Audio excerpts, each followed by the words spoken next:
Hello there. I am Helen Sadler, your destiny helper, coming to you once again. Thank you so much, as always, for those of you who are constantly writing me, constantly emailing me, and sending your comments and getting your comments answered. Thank you so much. Your questions are tremendous. Keep asking questions and keep leaving your comments. It is literally awesome.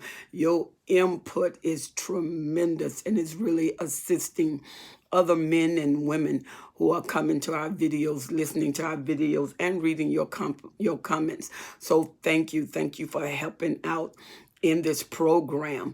And once again, I come to you answering your questions, and I pray that you keep sending your question in, and we will keep answering them. It is such an honor and a privilege to come to you every time. So the question is about gaslighting. And the question was, I feel like I'm losing my mind. What is wrong with me? And that is an easy answer. When you're dealing in a narcissistic relationship, the narcissist seek, we talk about mirroring, but now we're going to talk about in the realm of transferring. When the narcissist wants to control, they usually transcend the mind. And when they transcend the mind, they are constantly gaslighting you so you can doubt yourself. Gaslighting is a very serious manipulation. People have died behind it through suicide. People have questioned their own reality, and people have lost their reality where they literally lost their mind. This came from, I think, a 1944 movie and a 1938 play. In the movie, there was a husband who gaslighted his wife, and every time he would get into his manipulation, he would turn the lights down. She would see that the lights was turned down, and he would deny the fact that they were down. But he denied it so until she started questioning her own reality. And many of you are there. You're questioning your reality as if it's non-existent. However, all of the evidence stand right before your face, and you have been brought into a culture of self-doubting. We call this narcissistic adoption, where the culture of the narcissist is to transfer your truth into lies, to transfer your reality into confusion, and to transfer your stability into instability. And they do this psychologically when you're living with someone and you're constantly hearing them say certain things, and they're saying it on a constant basis. Even though you're looking at that reality, you start to challenge yourself. And the only way that you can fight against this is to have a strong knowledge of you, a strong knowledge of truth. And when the narcissist come and lies and intimidates and tell you that you didn't see what you see, you know you did. And you must stick with your current truth. And see, one thing manipulation does, it changes who you are.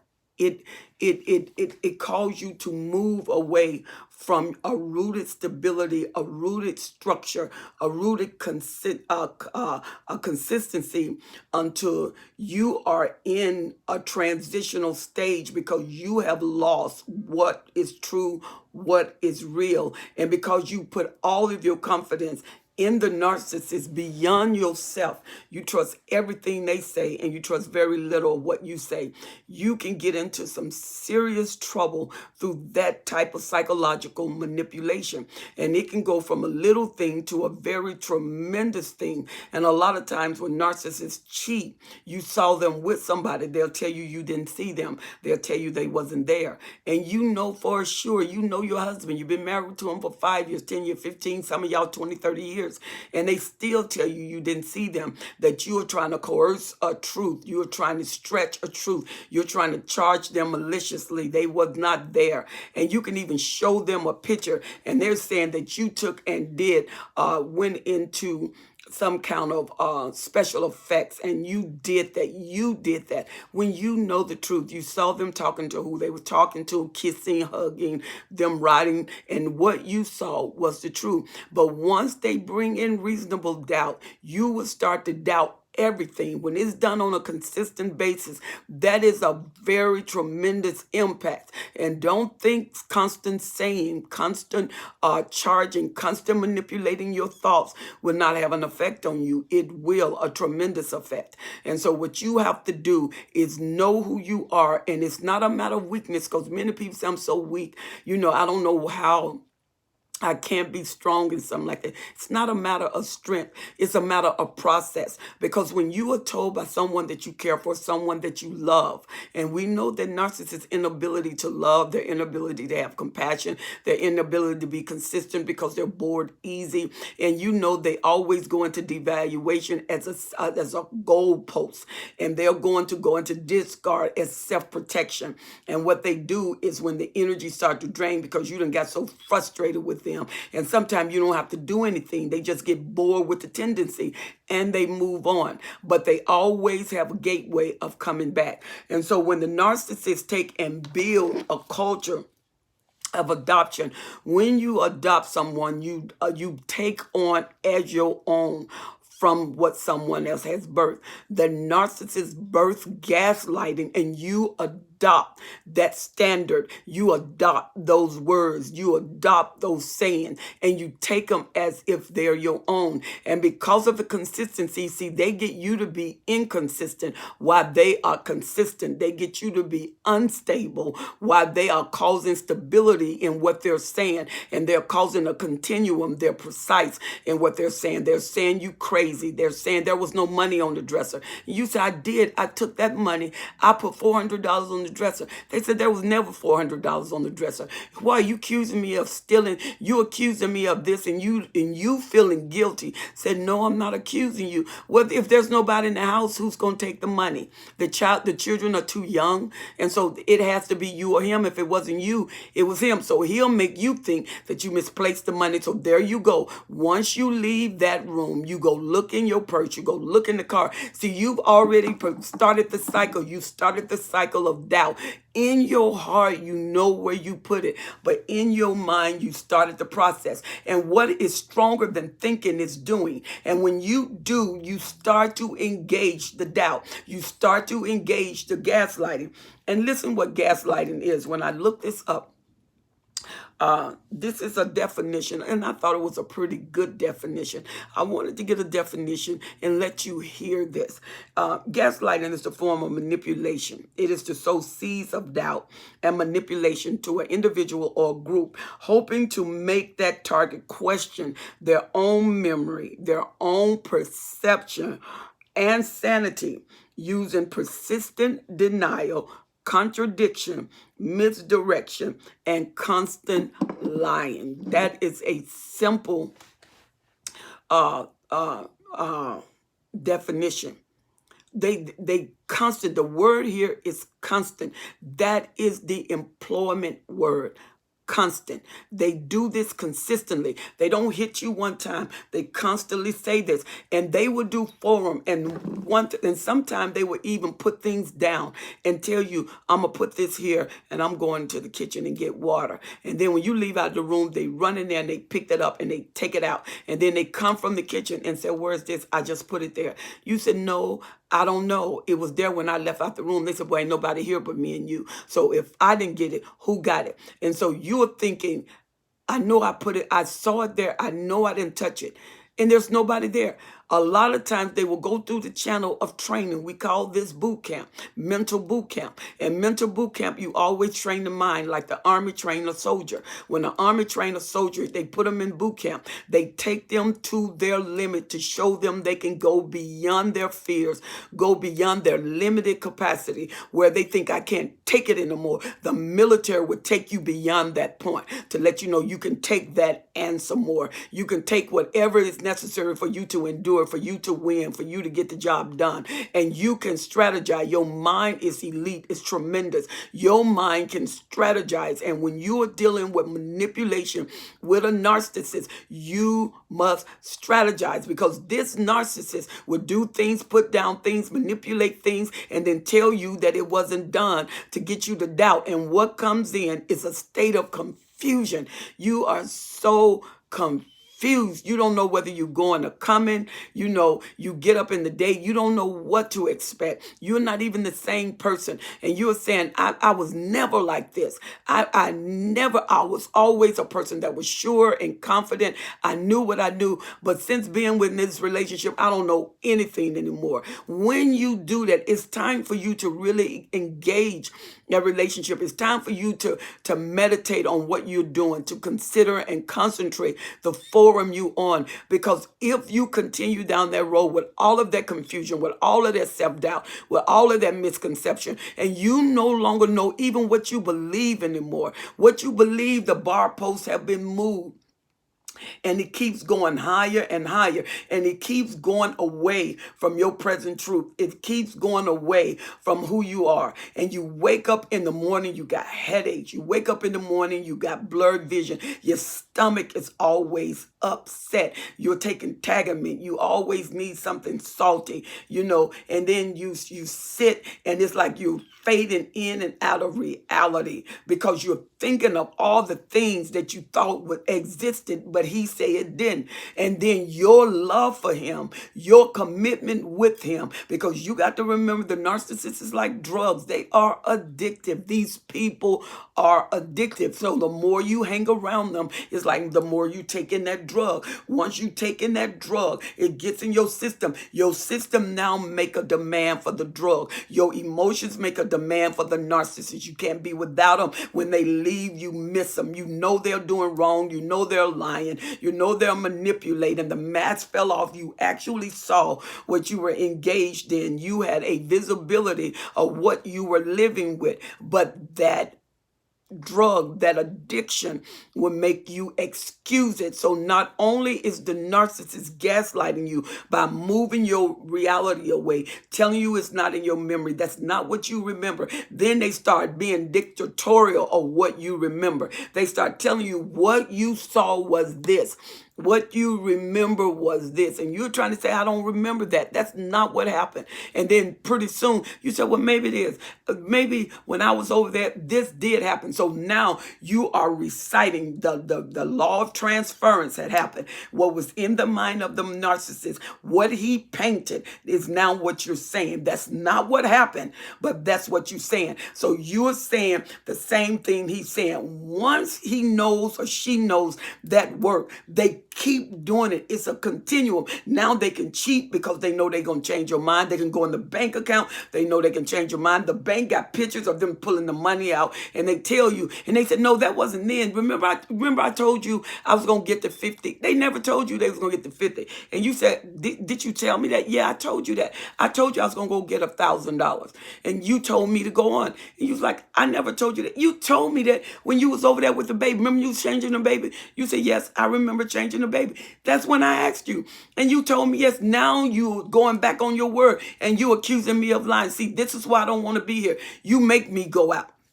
And now everything has changed. Gaslighting is psychological manipulation. It's psychopathic. It's tremendously cruel. And it is very, very, very, very, very dangerous.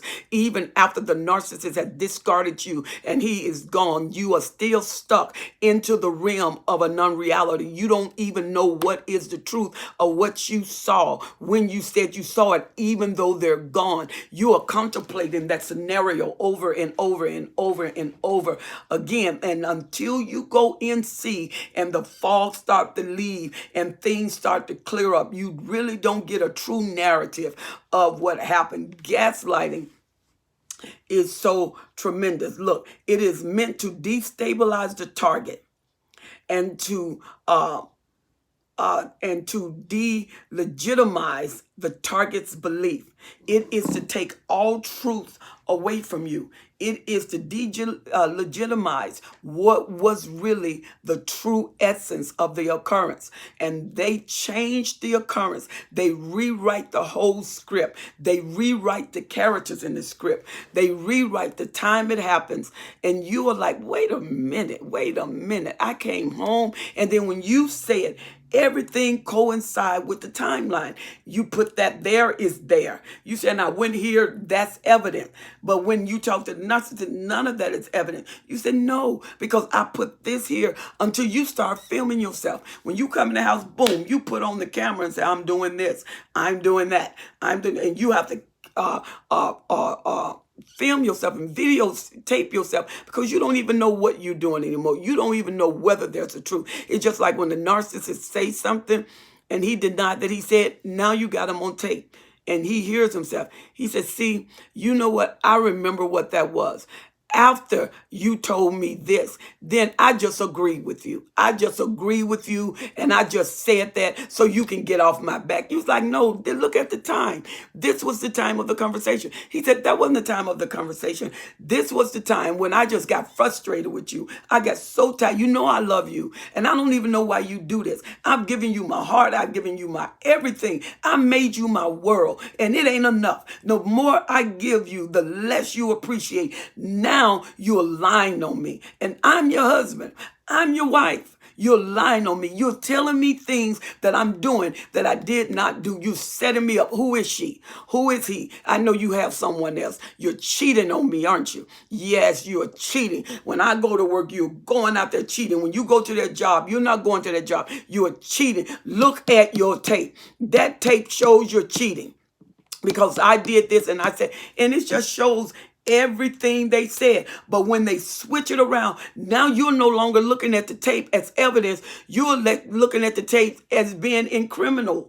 You're incriminating yourself. And you are saying, I did not do this. This tape is what you said. But no longer, when they change your perception, they're going to change your reception of things. And when they change your perception, they redirect your mind. They're going in, rewriting the script to your memory. And you adopting what's in their mind, and it's transferring from them to you. And once they see you confused, they're going on to their next thing. They have to come up with something else to keep that confusion going on in your mind, because once they let that go and you start to rethinking things, you're going to rehash the incident. So they don't want you to rehash the incident. So rather than to rehash the incident, what they're going to do is tell you you're out of your mind. You know I didn't do that. And then the love bombing, they go right to the love bombing. They even may use sex as a coil here. If he's good in bed, she's good in bed. They know how to take you to the height of essence and ecstasy. And when they take you to the height of ecstasy, you usually forget all of that. And then they play on that moment. But you know that after the love bombing is going to come the lying, is going to come the devaluation. They never hold to that standard. And then once they do the golden love bombing, they come back in with a substandard love bombing. They only bronze you. They only give you the bronze love bombing. Why? Because they don't take all that. They just need you to get away from that forum so they can get on to something else, because they know they need to keep gaslighting you. So something else going to have to come up, because you got to remember the narcissist is their attention span and the love mechanism, spending time with you, giving you attention. Oh, that's going to go away. They get tired of that. And what they love you today, they hate you for on tomorrow. So nothing is stable. Your whole world destabilized. And this is why gaslighting is very, very dangerous, because they keep moving the doorpost of your mind, of your thoughts, of your memory, and change what you believe. And then the intent is to disorient the individual until they question any perception they have. You question your total self. You look in the mirror, you don't see you. You don't even know what you see. You see a shell. You see a shell, and everything you hear is what he said. Everything you feel is what he said. Everything you do is what he said. All of your goals is what he said. Everything becomes about him. Now he tells you, you need to come out of school because I need this and I need you there. And once he gets you to remove your goals, remove your aspiration, he locks you into his transitional stage, because nothing is permanent with him. You know that people have been married 50, 60 years with a narcissist. After 50 years, he divorced them for a younger woman. Nothing is stable with them. Nothing is sure with them. Just when you think they're sure, they're off to another relationship. Their triangulation is off the chain. But what they got to do so you can leave them alone, and they do what they need to do, even if they discard you. A narcissistic discard is not always a permanent discard. And so they always come back to Hoover. It's times when the narcissist is done, they're done. But there's very few times when the narcissist is done done because they need that energy. They need that fuel. They need that negative energy, even if it's thought energy, even if they stir up something to know that you're thinking about them. They don't want you. They just want to know that you're thinking about them. Boom. That's energy. They're going to take that until they hook up a new supply. And when they hook up that new supply, they don't need your thought energy. They go with that supply, because one thing about a narcissist, when they get into new supply, they throw all their energy, even if there's 3 or 4 of them. While they are with that individual, they get all their energy. So they have to keep you gaslighted. They have to keep you in transition. They have to keep your mind where you are not sure of anything. The narcissist isn't sure, and they don't want you sure. Can you imagine a relationship where 2 people are unsure? The only surety the narcissist has is they're going to channel your energy and misdirect your energy. And look at this. This action begins to modify belief and create constant doubts and illusion. Do you know that you can be gaslighted so till you start hearing things, seeing things, because you don't know reality? So your mind destabilized, so your mind jilt. And when your mind jilt, nothing is stable. And your mind is like this all the time, because your mind can't rest, because your mind don't know what's real or not. And so you enter a world. Many of you are hearing voices, and you wasn't doing that at first. You were doing that only because the narcissist started telling you things, thinking things. You became unsure, and you're grabbing your head. You're having headaches. You're feeling nauseated. And then the kids are crying. The kids crying in the other room, but the crying is louder and louder. And you're trying to tell your parents, I need help. I think I'm losing my mind. And they'll say, oh, girl, you're fine. Oh, guy, you're fine. There's nothing wrong with you. But even the cry of the baby is loud. It's more intense. It's like somebody got a bullhorn with the cry, and the baby is 2 rooms over, and you're going toward that child, trying to take care of that child, but you don't know which world you in, and you're cooking, you're driving, you're doing things, but you live in life like this because you don't know what is real. It's time to do something. You got to have a strong mind to resist gaslighting when it's constant, when it's constant, when it's constant. It's like listening to a tape recorder, tape recorder, tape recorder, tape recorder, and that's all you hear, tape recorder, tape recorder. After a while, you're walking around the house saying tape recorder, tape recorder, tape recorder, like you don't know any other words. Tape recorder, because that's what gaslighting do. It spins the mind into a cycle, and the cycle keep going. It's like a hamster. It's not going anywhere. He won't let you go anywhere. He won't let you go forward. He won't let you think. Every time you try to think, he come in, boom, he gaslights you, and he hits you again. He transfer his mind to yours. His mind is empty. There are holes in his mind. There's doubt in his mind. He's never satisfied. He's never peaceful. He has frustration. It's totally demonic that's in his mind. Now it's your mind. It's your mind. It's your mind. He goes to sleep, and you're up at night because your mind is going. Your mind can't rest. Your mind can't rest. And you're trying to be a mom. Then many of you have actually had to come off your job because your mind was going too much, until you didn't want to lose it on your job, and you didn't want the people to recognize something was wrong. So you told them you had a health condition, and you came off the job. But coming off the job, you're totally leaning on the narcissist. Unless you got money saved, then if he find that out, he's going to get into that too. So now you are off the job. You don't have money. You're dependent on the narcissist. The narcissist is trying to get away. And the only time he come in, especially if he's violent, he's abusive. With the narcissist abusive, please tell someone. Please call 911. Please call 911. Do not excuse them. You are not out of your mind. You're being gaslighted. You are being gaslighted to the point of insanity. The bar post of your memory has been moved. The bar post of your thoughts has been moved. The recall incident has been changed. You have an artist, and he got your canvas, and he rewrote everything on your canvas. He put other colors on your canvas. What you saw was the way it was. But that's not the recital. When you hear the rehearsal, when you hear the recital, it's all different. And you know that you know that you know that you know that you did not see it, hear it, felt it that way. The narcissist is dictatorial. What you feel, what you think, what you see, he will tell you, and he will get deep in your heart until you feel like you can't live without them. When you feel like you can't live without them, you becomes the prey, and you become the prey, and that is a predator. It's a predatorial relationship, and that predatorial relationship is very dangerous for you, spirit, soul, and body. It's very dangerous for your health. It's very dangerous for your health. Your health is in danger, and when your health is in danger, your life is in danger. You can shorten your lifespan. And if you allow this situation of gaslighting and him to build a culture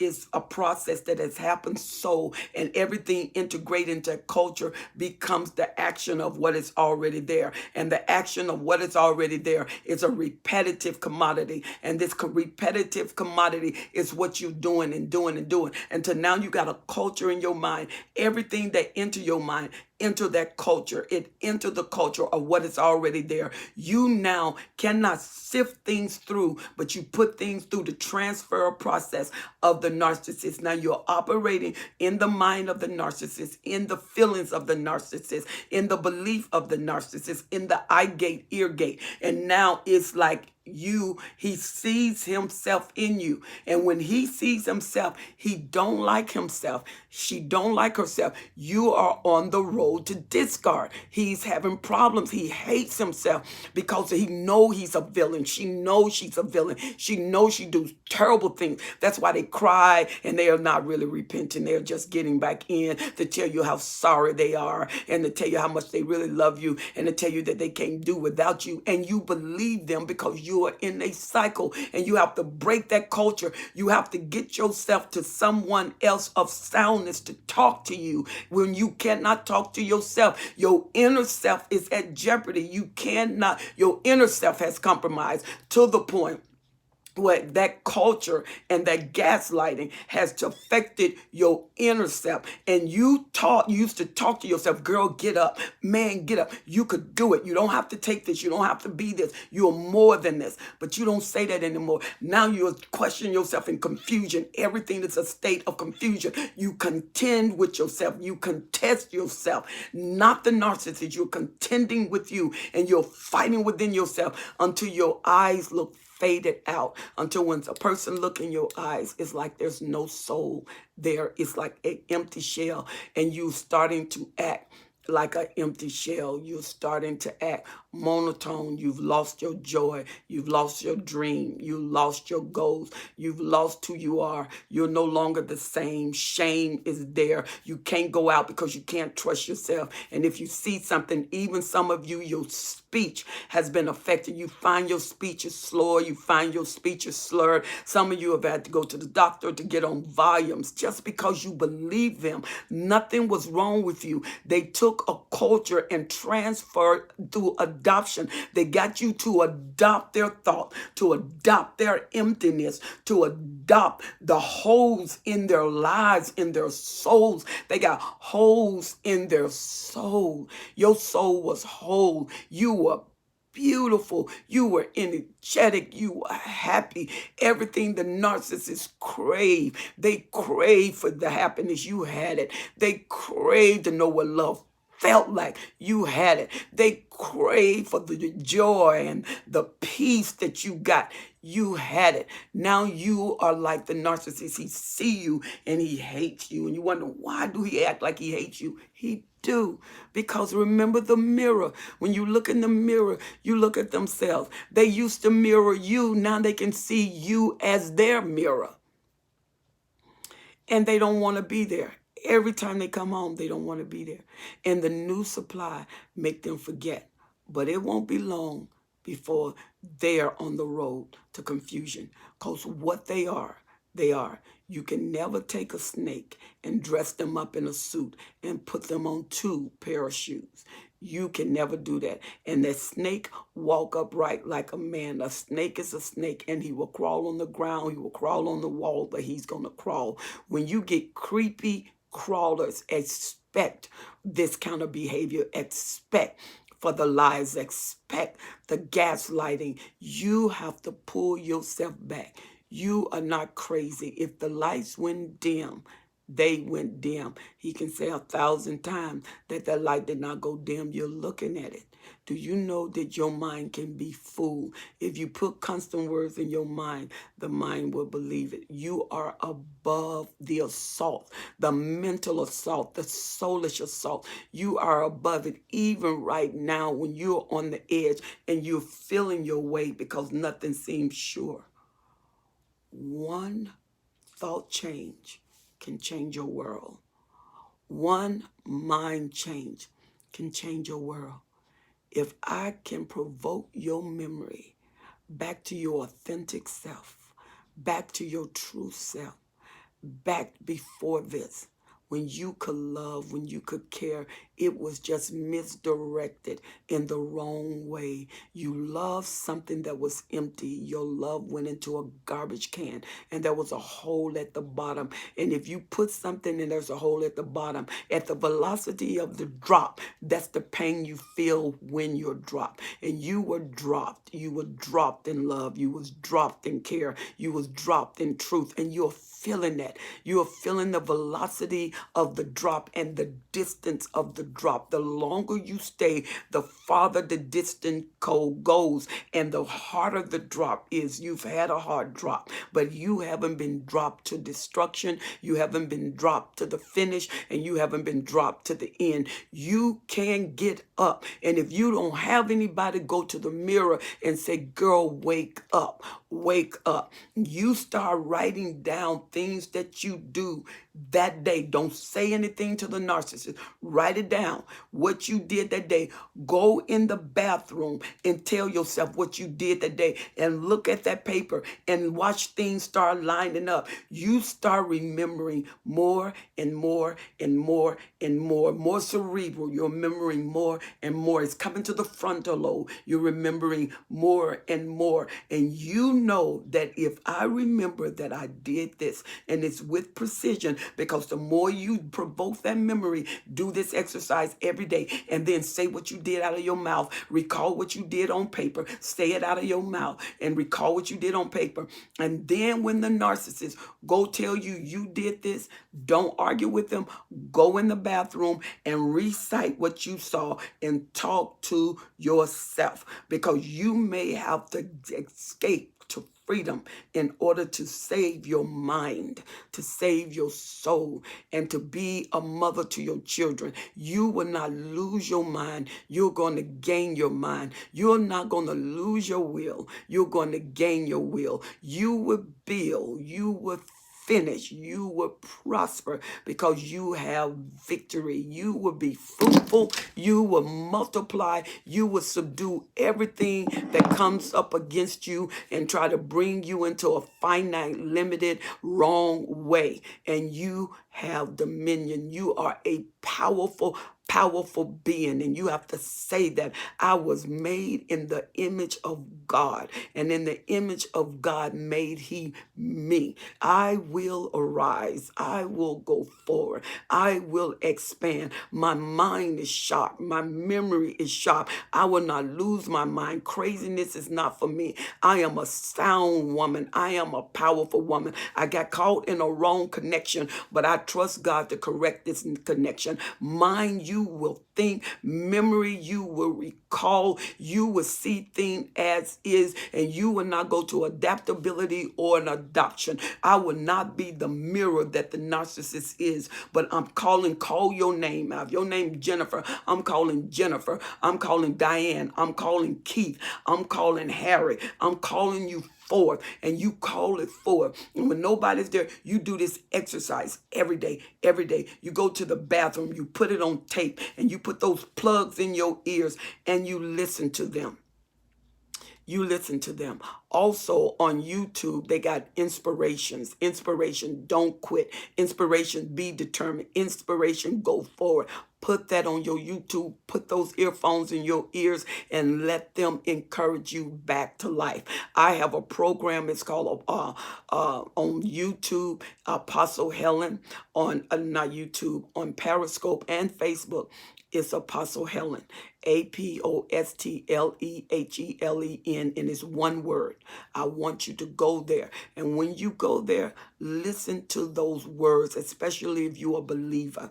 If you're a believer, those words will bless you. You will strengthen yourself every day. You will empower yourself every day. Get the earphones. Nobody need to know what you're doing, and build your child. You tell them every day who they are. You strengthen them every day. When you strengthen you, you strengthen your children. This relationship is not the end of you, but it's going to bring out the best of you.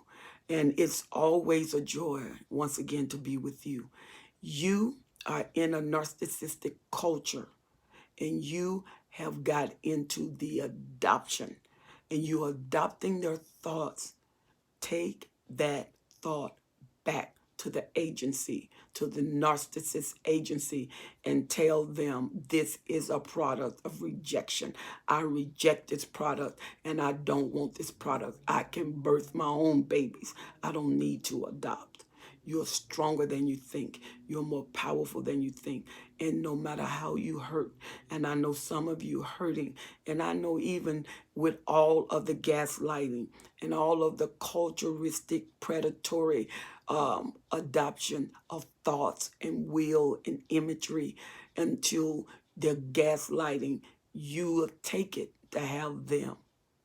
When you build yourself and you get your value back, I promise you, you will not allow a product to devalue you again, under no circumstances. I'm Helen Sattler, your destiny helper. I'll see you on the next video.